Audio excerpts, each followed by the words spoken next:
Welcome to the Troxel Podcast. I'm Evan Troxel. This is the podcast where I have a conversation with guests from the architectural community and beyond to talk about the coevolution of architecture and technology. In this episode, I welcome Dimitrie Stefanescu and Matteo Cominetti of Speckle. Dimitrie is an architect and programmer by trade and co-founded Speckle as an open source project in late 2015 while a research fellow at UCL. Matteo is Speckle's co-founder, and he was previously involved in driving automation and digital design implementation efforts at Arup, Foster & Partners, WeWork, and Case. Together, they started the company that is now accelerating Speckle's mission to transform the AEC industry. In this episode, we discuss Speckle, an open-source data platform for the architecture, engineering, and construction industry, which aims to make it easier for people to connect their tools and share data. The platform's community-built connectors enable users to connect to Rhino, Revit, AutoCAD, Civil 3D, and Excel, and many more applications via the cloud. We also talk about how Dimitrie, Matteo, and the team are also exploring the integration of machine learning models and automation workflows into the platform, their belief that open source infrastructure is necessary for equitable distribution of value within the AEC industry, and that the industry should compete on the designs produced, not on the tools used to produce them. So, without further ado, I bring you my conversation with Dimitrie Stefanescu and Matteo Cominetti.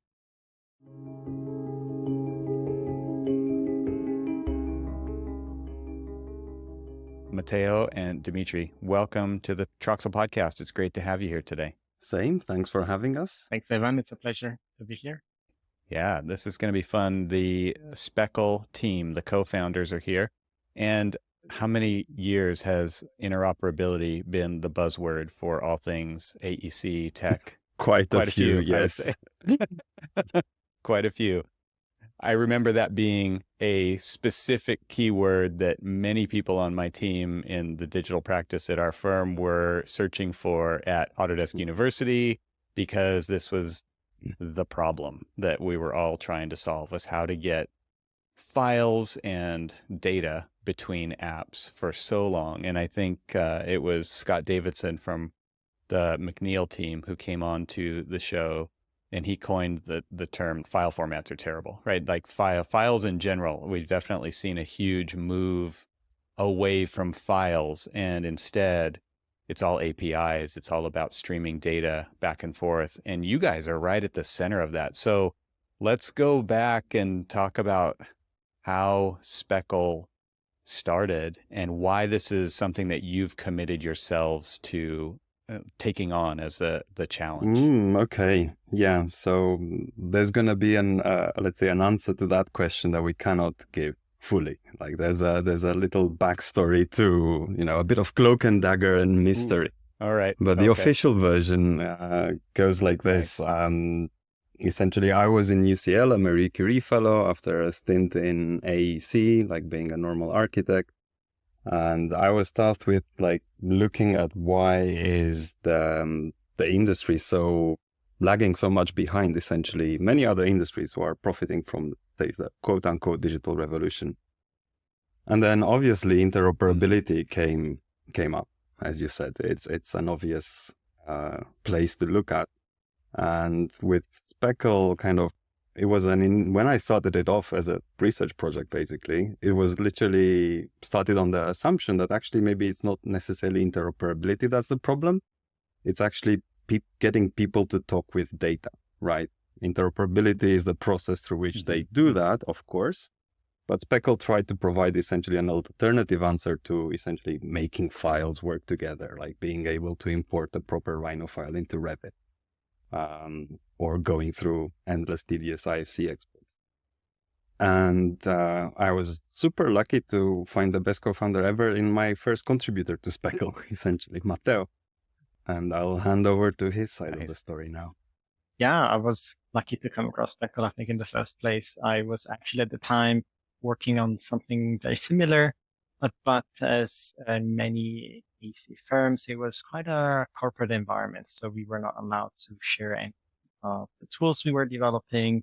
Even, having a very nice open source project out there that we could have contributed to I wasn't allowed, so I decided to do that on my own, on my free time. And I met with Dimitrie at a pub, and, that was a bit the start of Speckle, as we know it, I think. I think the first step was a dynamo connector. Is that right, Dimitri? And then from there, we Yes, indeed. continued adding pieces to it. But I think, you touched on something important, Evan, which is the interoperability bit. And I think we're trying to move away from that concept. I think interoperability is a bit of a trap. It's a word with, lots of meaning, very loaded. We're trying to change it to be more connectivity. And I think that's what we're trying to enable at the moment. The cool thing about what you guys have done is you're basically connecting everything. And you talked about connecting, right? Being the basis of the shift in thinking. I think that words matter. The words that people use matter. And so this idea of connection is so important because there are so many little silos, and there's silos for good reasons, right? There's design applications, there's documentation applications, there's, right, like Excel, there's things where you need spreadsheets. You need these tools for what they're really good at. And you want to use the best pieces of all of those tools to do the things that they're the best at. And until the day comes when there's the one ring to rule them all, which hopefully I would hate to put all my eggs in one basket. Like, really, the idea is using the best tool for the job, right? We've all heard that cliche, that saying over the years, right? And so that's really what you guys are enabling. Give us an idea of the timeline here of when Speckle kind of started and then let's start to kind of piece together the timeline of what you've tackled along the way. Because to me, I mean, this is an old problem in AEC, but it's not a really old problem. I mean, I guess it's always been an old problem, but a lot of people have tried to tackle this. And I think they get really specific about connecting this one thing to that one thing. And you guys are trying to connect all the things. Almost all the things, yes. Timeline-wise, I think, yeah, there's a limit to our ambition, of course. Timeline-wise, I think the first line of code that had Speckle in it as a word was written sometime maybe late 2015. It was a bit of a different beast then, and it went through several iterations and revolutions and reinventions across the way. One funny part of this early timeline of Speckle was that Flux came out of stealth just as, let's say, incipient version of the Speckle we know now was being born. And Flux came out, and I think I don't remember. I looked at Matteo and we said, like, should we shutter this down? Should we just like jump on Flux? And actually there was the decision. Okay, no, let's keep on doing this because it's worthwhile. Flux doesn't do what we're doing. It's very close conceptually, but there's also the whole kind of different political agenda that we had by being open source that we want to keep alive, right? Mm-hmm. Then I think in 2020, Matteo and myself, we were kicking each other in the proverbial place, and we decided to, go out and see if there's a way to kind of move faster, like, because we possibly were getting a bit bored to try and solve this problem from inside the industry, from within an AEC company or another. And that's when we first raised. Yeah.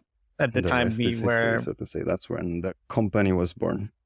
At the time we were quite naive. We Go ahead, had no Matteo. clue Sorry. what raising funds was, what a go-to-market strategy is, what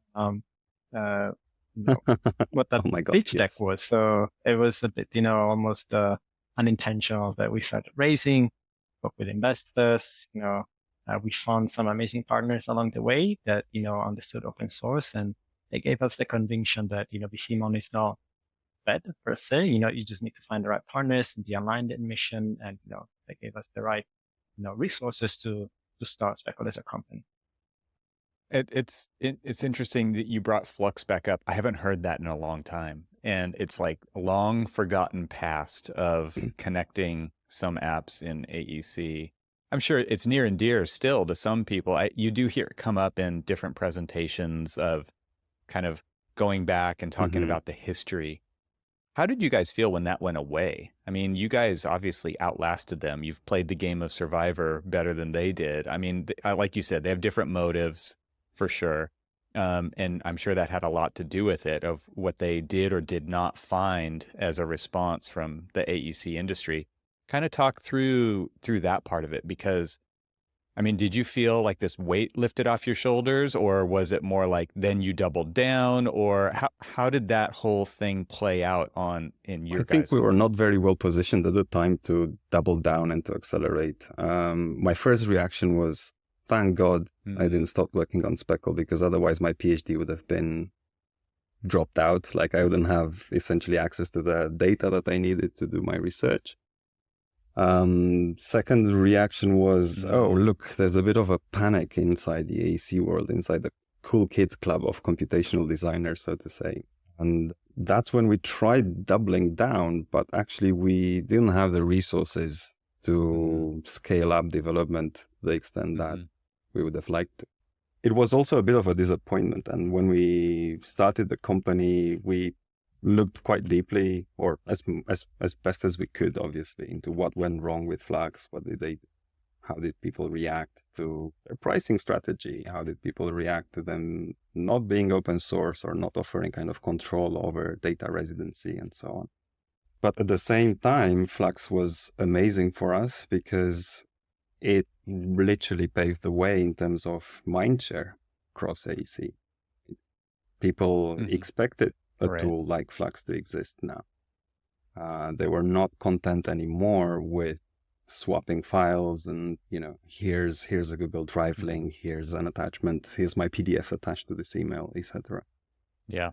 The whole idea of what Flux opened up in the mindshare, like you said, it did set like a new expectation in the industry, or at least gave people an idea of what's possible. And that then drove expectations for that kind of data trading that would happen I want to get back to what you said about kind of realigning people to be able to talk to data. Can you talk through that and how that was your approach rather than interoperability? Because that gives another mindset shift that I think is in the same vein of thinking, where you have to retrain people's brains to think about this in a different way. And if that is kind of a guiding principle for you, how do you see that, approach that problem, and how have you tried to address it? Good question. It's funny. Interoperability ultimately is a technical problem, right? And kind of what we're trying to solve for is communication. So when people talk to each other, they build shared context. When different disciplines, different silos interact, they create trust, they build a shared context that they can operate on and, collaborate efficiently to deliver amazing architectural and infrastructural projects. Now, when the industry kind of forced architects and engineers to focus just on interoperability, which is purely a technical problem, like that degraded relationships in between the silos on a human level, on a social level. And then by thinking about exchanging data as a communicative process, right, through which we want to enable these different stakeholders to have a better working relationship together, we're actually bringing them back to what it should have all been from the start, in a sense. It's not about how do I process your file. It's about what information do I get from your file, from your design, right? So it is funny. It is a mind shift that I think we're still pushing the industry to move in that direction. Those are the most difficult things to do, I think. The one way to say it is behavioral change. Yes. Right? Like but I don't think people like to hear it that way. People don't like to change their behavior. They think, I'm fine. What do you mean I need to change my behavior? But it's deeply rooted. And those are the hardest things to change in the industry. And so, I mean, kudos to you guys for taking on a shift and helping people start to make that happen, because those are the hardest problems, I think, in the industry to try to tackle. Yes, agreed. It's not a difficult shift to make once, let's say, people get converted. Actually, fruitful collaboration can exist. We don't need to sue each other over every information exchange that we operate. right? So it becomes, you know, the Right. whole atmosphere detenses, and it's much better. And you realize, okay, there's actually joy in Right. working on a BIM model together. We don't have to be at each other's throats about who made the last change and so on. We can just go check and see why, how. It's interesting to think about. I don't think I've ever told this story on the podcast, but I used to have a training website for digital tools, and this was a long time ago, so it really focused around like Form Z was Nice. my main modeling tool, and people listening to this podcast don't even know what that is anymore, right? So I it is used still it in around, by uni. the way. Yeah. But I had what I called a file interoperability cheat sheet. I had this cheat sheet, and it was a PDF based, you know, and it was like, if you're going from this app to that app, here are the file formats you would use for different situations, and it would kind of talk you through all of the settings. And I would update and republish this PDF all the time to make it more and more current, right? And so, how ingrained is that file format? Like if you're going from Form Z to Lumion, you use, I don't remember what it was. It was probably like Step or some weird format, right? Or if you're going from Form Z to Rhino, you would use Step, or, you know, and if you're going from to 3ds Max, you might use the Lightwave format or whatever. You know, it was crazy to think. And then in each one of those export dialog boxes, you had to check a different set of things, right? If you're going out OBJ file format, you've got to flip this one you've got to flip one of the coordinate systems, and can you do it with materials, or do you do it without materials? Like, Yes. remember like how crazy it was? And now we're talking about something, I mean, it's the same but different, right? We're talking about sharing data and information that is kind of you almost want to say the metadata behind the things that describe the geometry, that describe the attributes and the parameters, and publish those or stream those, as it may be. And I think about it kind of like the music industry, right? We used to share songs. We used to share, some people, you know, everybody was on Napster back in the day and downloading these files. And now the streaming services out there, and the information just gets pushed out to you as you on demand, right? As the user wants it, here it comes. And to me, that is kind of a really interesting shift with how we're dealing with data in our design applications. And this streaming happens from various players, various teammates on the design team to get us the most current data. And I think that another shift that we've seen is, remember in Revit, we always used to publish our files like once a week, right? Friday afternoons, the newest architectural model, sync to central and share it on the FTP site. For a long time, it was like that, right? And then all of the consultants would download the model and look at what the changes were, or try to find the changes if they weren't using any kind of change tracking system. And you can just kind of, it's interesting to go back through the timeline and see how much things actually have changed in this, but also kind of what we take for granted nowadays. Once the light is seen, like Dimitrie, what you were just saying, right? Like, it's not a hard behavioral shift. And once people see it, they actually see the value in it. But actually getting them to pay attention that there is a better way, I think, is the hard part, right? It's very interesting to see. But now we're streaming data back and forth on demand, and that, I think, is it's a sign of the times, right? We're seeing this in many adjacent or other, you know, things that are going on in our lives, but we don't necessarily think of it the same way. Yeah, I just wanted to say that I think, you know, the streaming of data, you know, that's just the start for us. You know, what we've noticed is, you know, as soon as this data is actually accessible in a central place, it's not just going from A to B. There's so much more that you can unlock, right? So, proper collaboration and communication, you know, are instantly available. You know, to get information about your model, you don't have to open it up, you know, use complex APIs to export quantities or information about it. You can now use modern technologies, APIs, SDKs to get information about your model. You can actually parse that information in tools like Power BI. That's really being able to access the information and get it out when you want it, and how you want it, where you want it. And this is what we're trying to enable users. Great point. I think it would be great to actually kind of set the actual idea behind what Speckle is doing right now, and because maybe even people out there like me think about Speckle doing one thing, and that is sending data from this to that. But like you just said, there's like this central repository, and you can do so many other things. So lay the groundwork for the audience and tell them exactly what your vision is for what Speckle is doing. Well, I would start with our mission. Yeah, that we have a very ambitious vision here. Go, Matteo. Sorry. Yeah, sorry, there's some lag again. I would start with our mission, and it's to enable everyone to access, consume 3D information. We want to democratize three-dimensional information. This means making it easy to access, consume, parse, understand, and communicate in general. Speaking 3D is a bit our motto at the moment. And we're doing it in, let's say, across three different pillars. One is interoperability, or as I said before, connectivity. We prefer calling it collaboration. This happens online. Once you have all the data in a central repository at that phase, at the object level, people can query and access information about every individual object.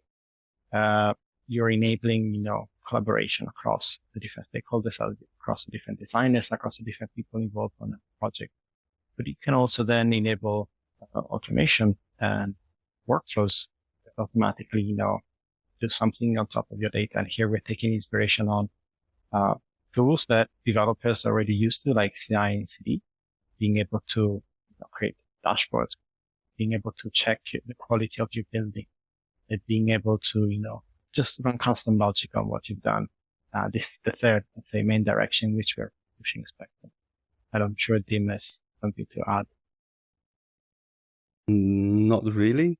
I think globally, why our vision is ambitious is because we're trying to kind of own the data layer within architecture, engineering, and construction. And why we're trying to do that is because we see data being captured by private clouds offered as a subscription. And these are designs that you make and you produce. This is your intellectual property. And currently, there's no alternative open source solution that would give you a way out, from an endless lifetime subscription to Autodesk or to Trimble or to Bentley. And Speckle is positioned, and this is kind of what drives us there also as developers. We believe in creating value across the board rather than just for a few stakeholders. So that's the political, let's say, addition to it. One thing that you said there that I don't want anyone to get hung up on, so I'm going to give you a chance to just change your words a little bit. You said own, and I know you don't mean that you as Speckle want to own the data. Like you just talked about how our users. There is intellectual property being exchanged. Yeah, your users. And so you're creating and enabling the collaboration to happen, but that data, you're not interested in owning that data. Absolutely not. No, it is your property, and essentially you can control where it exists and how it exists and for how long. Great. So how are you doing that? And you talk about this kind of, I don't know if you want to call it a common data environment, but a common location where the data, like you're saying that the data is kind of sitting in the middle, and then all of these things plug in and plug out of that repository. And so talk about how you're tackling this problem. I mean, I know you guys have so many pieces to this puzzle going on. So talk through exactly what people, like set the expectation of what it's like to use Speckle, and then maybe we can talk about some use cases after that. Okay, absolutely. Out of the box, to pick up Speckle, it's very easy. We offer a Speckle server that is hosted and maintained by us. You can subscribe, and that's it. You're off to the races. Now, how we resolve that problem of data residency, ownership, and so on is that each company or each team or each project, each consortium can deploy their own Speckle servers without interacting with us in any way. So if you have your own requirements that are a bit more special for large infrastructure projects, for example, you can deploy your own Speckle server without going through us at all. You can deploy it in whichever cloud provider you want, or in on whatever infrastructure you want. We've taken great care to make sure Speckle is very agnostic. That is And just real quick to jump in right there, there are a lot of projects out there that have this kind of privacy requirement, right? There's absolutely GSA projects, where it is absolutely not allowed to go into, be hosted on maybe whatever Autodesk cloud is called today. But also, any other one either, right? And so they have to stay on premises. So you're saying you can actually spool up your own instance of a Speckle server running on premises that then your various teammates and collaborators and consultants can all publish to and pull from. Absolutely. And we've seen Speckle used in so-called air-gapped rooms, where essentially people leave their phones outside, but within they've got the infrastructure required to essentially design model, and that includes a Speckle server. So great. So let's talk about some of the connections that happen here. So I know that you have this. I've downloaded and installed the Speckle manager on my Mac, and I loved, like, that was a cool thing to see happen, that you're not leaving us Mac users out, because I do use Rhino on my Mac, right? And I do need to talk to other people. So cool. Thank you so much. But like, give people, and I know you're pretty much agnostic to hardware and obviously application subscriptions and things like that. Like you said, one of your goals is to allow people to access the data without having potentially a subscription to any particular application or a license of. Doesn't have to be a subscription, right? It could be a whatever. So the idea is, though, that people can see the information in 3D geometric form just through the web browser as well, right? So maybe paint a picture of what that is, what's going on there. Yeah, usually the first time someone picks up Speckle, they open their favorite connector, be it Rhino on Mac, which is actually not the most polished one, so apologies. Right. I also experienced that. We'll just say that. Yeah. Yes, I know you did. Oh, well. I felt, we had to come clean. So yeah, they pick up their favorite connector, say the Revit connector, then they just select, let's say, a specific view or a specific level or even the entire project. They click send, they wait for a couple of seconds, and then tada, they can actually go to the Speckle server and see online in their browser. They can see their 3D model with all the metadata attached to it. Right, so each door, each wall, each component has whatever information attached to it that we can extract using the APIs that we use. What follows from that moment of excitement, is that link gets copy-pasted in Microsoft Teams. So yes. Here, this is where it goes to everyone all at once. And it goes to everyone all at once. And then here, like, depending on the let's say, access settings on that specific project, they get to see it or they don't. Like, always the project owner can choose who they share with and how much access that they have. Beyond that, the next step is that people usually take is like, hey, Joe, why don't you try receiving this inside Rhino so you can coordinate your complex facade design with my latest BIM architectural model? And then Joe picks up the Speckle connector, hits receive, and then tada, he gets a representation of what came from the Revit model, for example, that then he can start aligning his either Grasshopper scripts or facade designs to. And it doesn't stop there in large enterprises, actually, where we are actually seeing the developers figuring out, oh, look, I've got all this data. Like, I've got all the fire ratings on all these walls and doors. I can finally run those checks that I'm kind of running manually. Can now run them automatically with a Python script. But that's kind of a much later stage of it. I'll hand over to just Matteo. to add on top of what you were saying, I think this is what the user sees. What is happening behind the scenes is quite interesting. We are not just, first of all, we're not dealing with files, as you mentioned at the beginning of the podcast.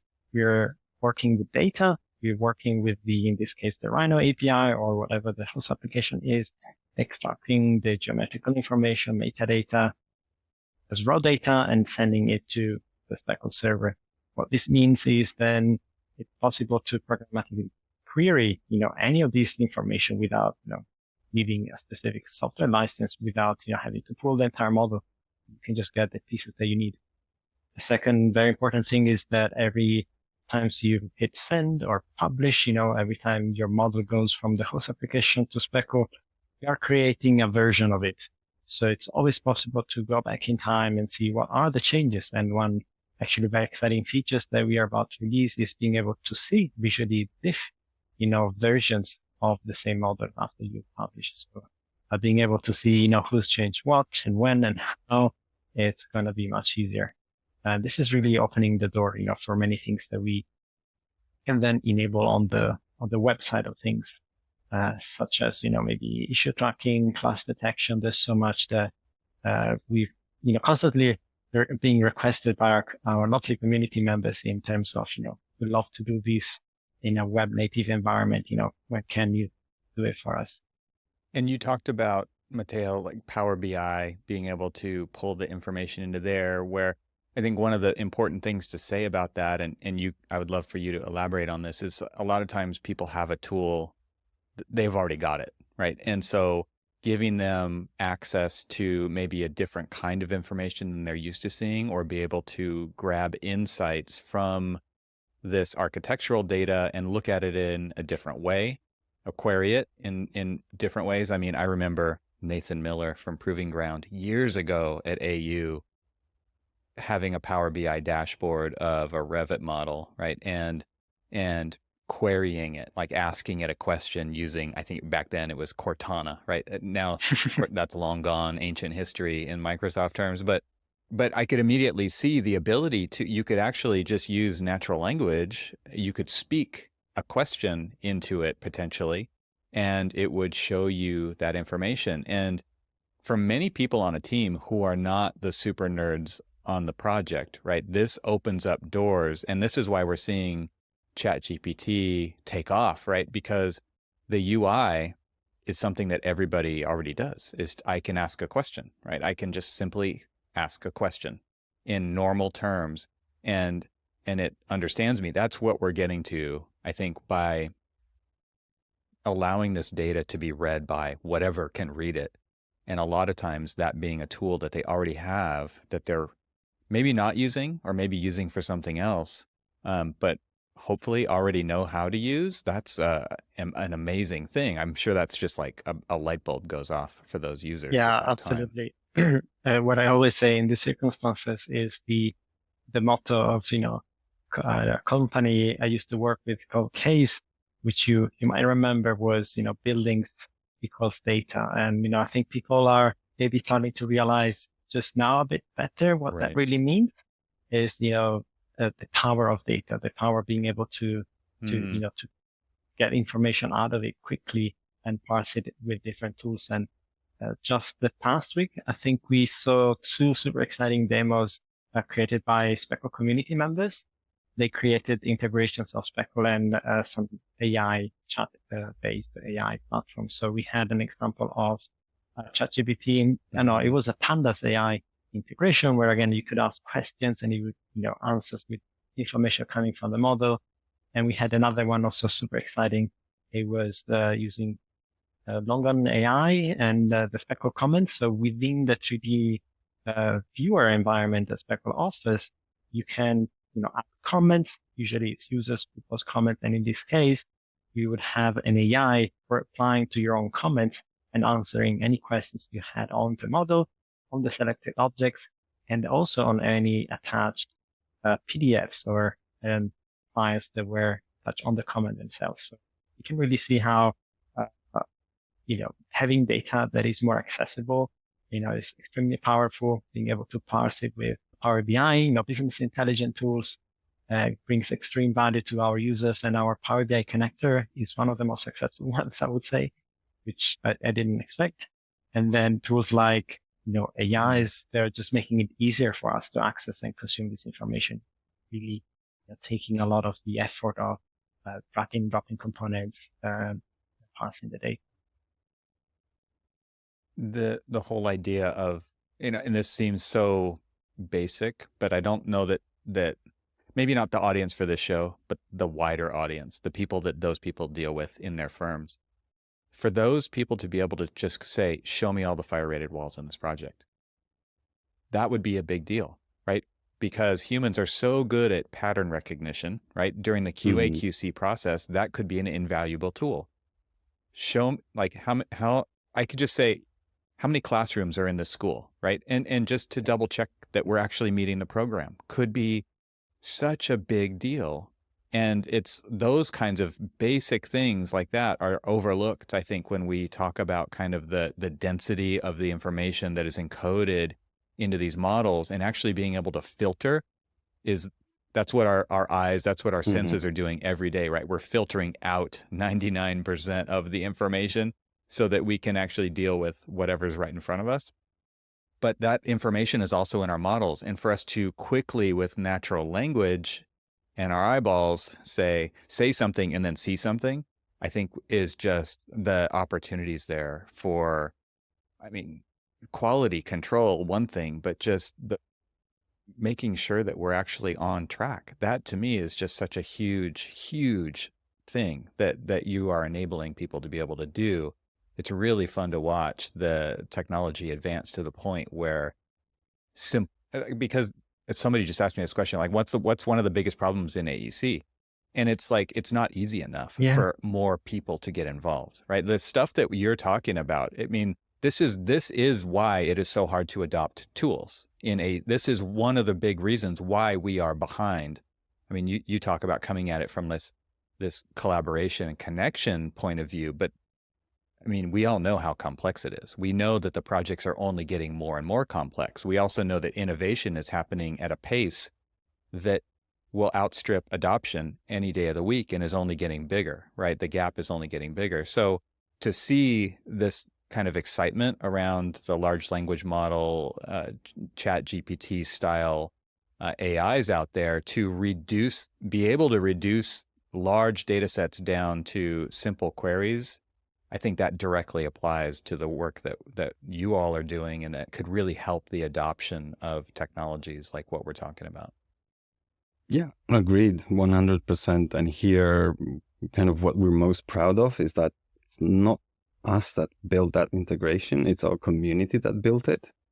And this kind of like literally gives us a sense of, okay, we're getting there, we're making it. Because part of the reason Matteo and I like dedicated our lives pretty much to Speckle is because we wanted to scratch our own itches, which was back in the day, use clunky APIs coming from one vendor or another just to get some very basic metadata was always not a trivial task, right? And now, and that's what we're building. We're building that infrastructure that we never had in our, let's say, AEC careers. So to see our community doing this, it's literally thrilling. It means we're doing something really good. So very cool. So give us an idea of the kinds of connectors that are available in Speckle. Because it's a big diagram. Right? It's a big diagram. It's gotten a lot bigger over time. Yes, we went through a phase in which we kind of expanded to see what sticks, because there's a bit of a discovery process. Which are the workflows that are most required, that are most painful within AEC? What are the problems there? So we have quite a few of them. Now we're going through a phase towards which we're kind of, okay, we know which these workflows are, and we're focusing on a core set of connectors.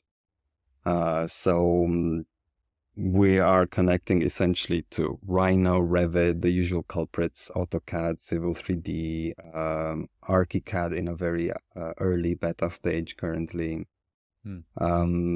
There's Excel, of course, because this world runs on Excel, and people like to dismiss Excel, but we think, no, there's a lot of embedded knowledge in Excel that needs to be, given a place to manifest and interact with other places of AEC. So let's go down that route. Blender is a hugely successful connector as well, because it's open source. Visualization workflows are important for those eyeballs that you mentioned. And kind of that's a picture of the constellation. We also integrate with QGIS and ArcGIS. We have some structural connectors. I think you were forgetting about Tekla, a bunch of CSI products. We also have some Bentley connectors that were actually community contributions from Arrow. So kudos to them.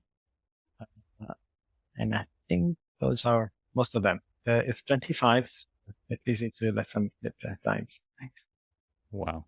That's a good number, easy number to remember, right? Fantastic. So let's go down the open source road. And you mentioned, Dimitrie, that the contributions have kind of opened the door for this integration with ChatGPT, but just the idea of being open source, you kind of laid this out earlier in the conversation, and the value that that can deliver to users, potentially not being locked into a lifetime subscription, I think is what you said, Matteo, paraphrasing what you said. But give us an idea of why that's important to you, and how that shapes your decision making, because people have solved some of these problems. Maybe they're not looking at this holistically, and by people, I mean the vendors that you talked about, right? They do try to solve problems for connecting their app to other apps. Like we've seen the tremendous amount of work that McNeil has gone through for Rhino inside Revit, right? For example, or now we're seeing Forma coming out from Autodesk and this cloud of connectors and all these things. So you're not alone, right, when it comes to this, but you tell me, are you the only one out there that's doing this in an open source manner? And like, why is that something that you've built your company on? Yes, we are the only ones doing that in an open source manner. So when, smart people ask themselves the question, what is my office's data strategy for the future, right? Then they don't have many alternatives to look at. And we are the only open source one out there. And why we've built our company on top of open source, it's because we can.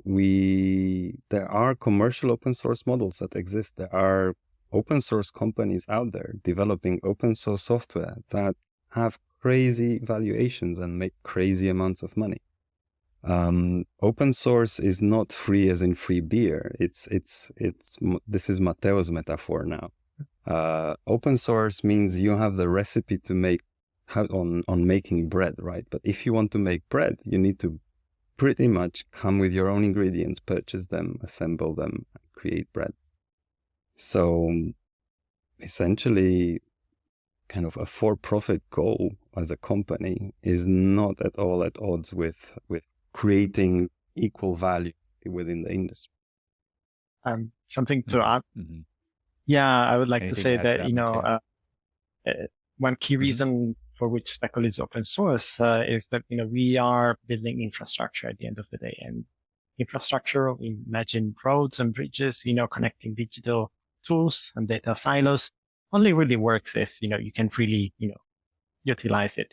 There's no proprietary database that is being, widely successful. There's no proprietary, SDKs or APIs or frameworks that are becoming, widely adopted and successful. So we believe that infrastructure has to be open source for others to be able to build on. And as I think the AC industry has been plagued by proprietary tools, by large vendor monopolies, and the result is that it's been stagnant for years, right? We feel like our mission is dual, bringing Speckle as a product, as a platform to the world and helping, others build on top of us, but also, bringing new cool technologies that others can just take out and run away and use and even monetize. We have a very permissive open source license, Apache 2. And so we've already seen people, kind of ripping off parts of Speckle, building on top of them, utilizing them. And for us, it's great to see because it means, we're doing something useful that goes beyond from building a company, building a product. We've seen our viewer, which is now better and more powerful than ever, being used in all sorts of applications. Same goes for, some of our connectors logic. We've seen others bundling in some of our connectors. It breaks some of our licenses, but it's okay. At the end of the day, they're doing it, to help everybody advance. And, we're fine with that.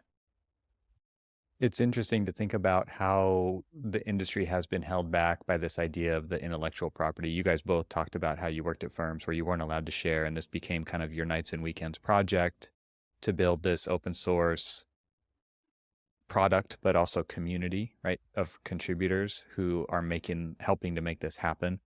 And I think it was Ian Keogh from Hypar who said design shouldn't always have to start with a blank page, right? There's all of this knowledge and wisdom in the industry, and their approach obviously is encoding that information into a Hypar function so that it can be reused and shared, right? Like the whole idea of sharing that function that makes a thing with a designer who maybe doesn't have the experience of designing a building with those components in it is fantastic because they're not starting from scratch every time. We don't always have to redraw the bathrooms. We don't always have to redraw the operating room from scratch, right? We can start with an operating room and we can use best practices encoded into these functions from that firm's point of view to jumpstart the design process on a project.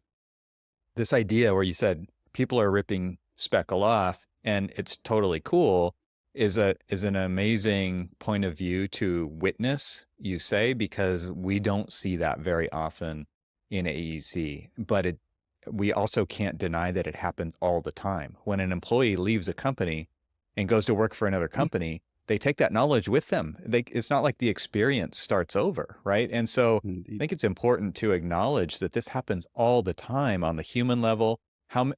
Every CAD detail library out there has like so many shared details from another firm, right? And it happens all the time. And to think that doesn't happen is ridiculous. And so to just acknowledge that and say, you know what, we're going to actually capitalize on that and help raise all boats, that's really kind of a missing piece to the industry that it has been a missing piece for so long.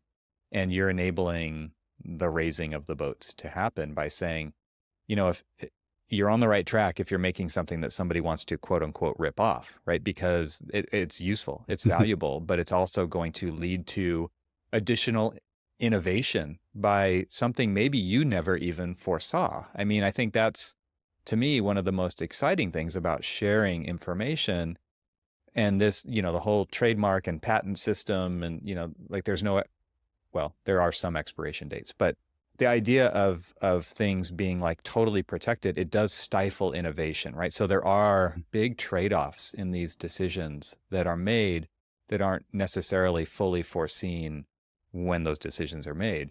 And to be able to pivot on that, I think, and be agile around those, you know, making changes to those for the benefit of all is something that we should be taking a closer look at. But it sounds like you guys have kind of you've adopted that very early on to say, this is open source for a reason. You can take it, you can fork it, you can do something else, but you're not starting from scratch again. Yeah, absolutely. Because we feel, to add to what you say, we feel like when the AEC industry competes with each other on various software tools, it's like competing on who has the better pencil. Like the competition should be on actually the designs produced by those pencil rather than on who the has outcomes, right? Right. Absolutely. Well, what are we forgetting to talk about here? I would love to hear where your vision is for Speckle and maybe give us a hint about what the current challenges and future challenges that you're interested in attacking are. Well, current challenges and future challenges, they all are intermixed kind of in the head of founders. So current challenges, we're doing a big product revamp. We started out as a very geeky product that appealed to a very wide audience of computational designers, but then this geeky product fails these computational designers when they want to spread it across to a wider team. So we've taken that on board and we're going through like kind of a very heavy product repackaging, as we call it internally, just to make the concepts easier to be adopted by a wider audience. Future challenges that we see is essentially being able to capture and, you know, equitably distribute value within the AC industry when it comes to data. There's a wider challenge around automation that we're trying to slowly start having an opinion on. These are places where things like Hypar or Pollination Cloud are already operating in that space, and we want to enable them to operate with an even bigger impact, and we're looking at how to do that. Those are top of mind challenges right now. Yeah, and just to say, I think we are, with flirting with AI, we definitely see Speckle as a data platform. That's where you want to host all your, say, historical projects, and being able to run queries, see patterns, get suggestions on. Haven't yet kicked off anything officially internally, but we know that Speckle is the perfect platform for running machine learnings, or AIs, or anything data related. So we are still exploring, playing around with things at the moment, but we see Speckle playing a key role. And as I was saying before, seeing community members that build tools on top of what you've done is the best form of validation, right? Yeah. And as Matteo was talking, I realized kind of what our biggest challenge that me and him, we like to complain about often is the opportunity is so huge within the AEC space for innovation, for disruption, for bringing these machine learning models and putting them in the hands of everybody, from enabling these collaborative workflows, developing new connectors, focusing on extra workflows, improving our viewer, doing that. So our biggest challenge is doing all those things well and fast enough. This is where we are really trying to find the best way in which we can move even faster than we're currently moving.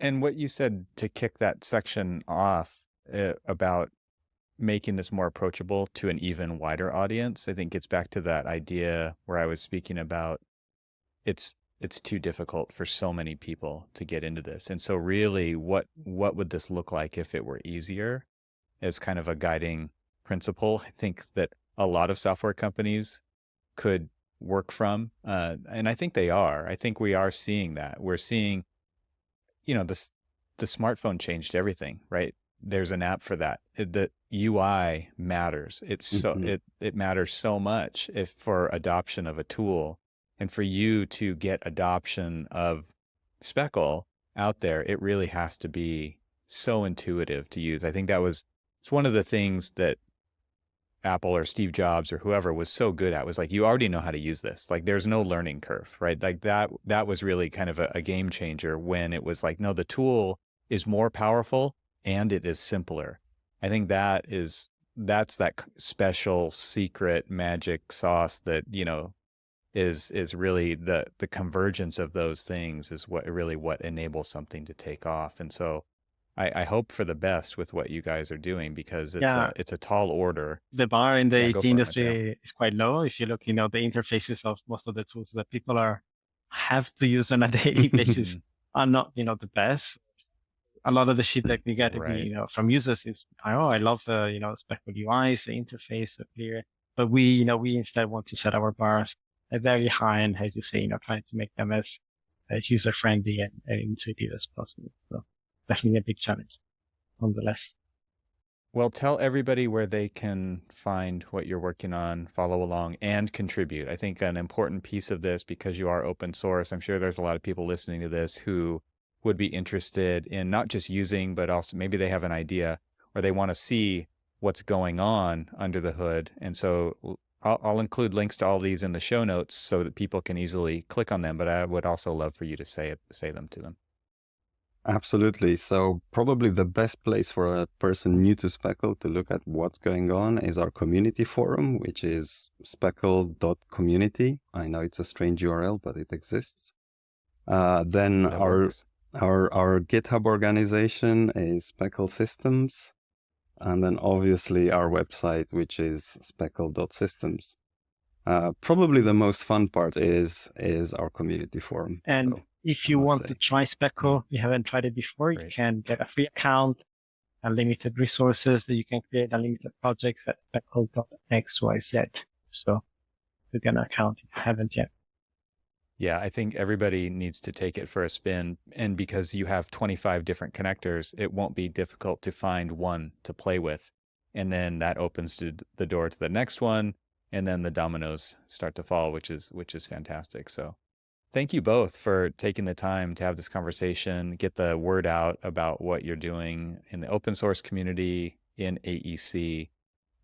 An incredible undertaking, and thank you for all of your work. And I'm so happy that you did find funding to actually be able to scale up and bring this to a larger community than you could nights and weekends or just toiling away with a small team, and really being able to expand the team. It's a big deal, and it's great to see investors who are willing to take a risk and work in the AEC sphere if they weren't already. I don't know the makeup of your funding, but it seems like a worthy problem worth funding.